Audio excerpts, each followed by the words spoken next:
Szeretettel köszöntöm az Olimp nézőit.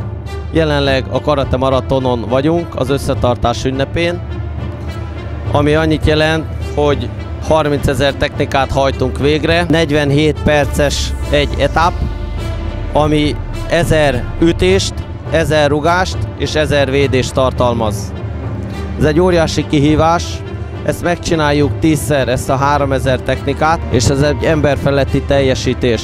Nagyon nagy sikere van a karate maratonnak, jelenleg 450 résztvevő fölött van a létszám, és 22 stílus szervezet van jelen, és közel 70 klubból, illetve dozsóból jelentek meg résztvevők.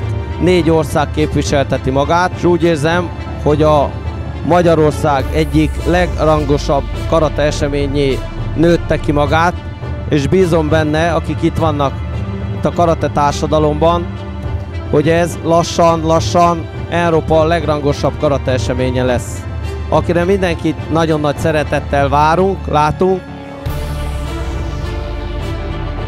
És ezennel itt mindenki előtt megnyitom a 4. karate maraton az összetartás ünnepén.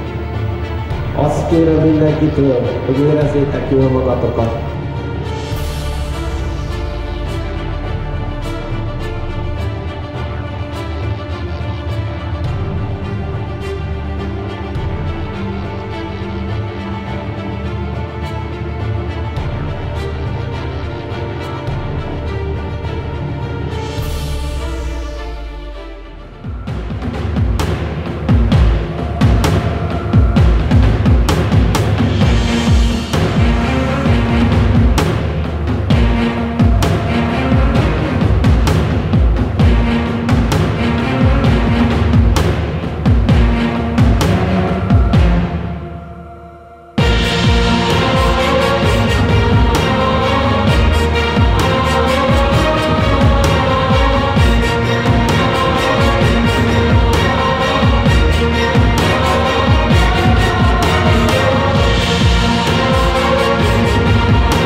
Tehát akkor mi nem panaszkodjunk, hogy nem tudunk rúgni.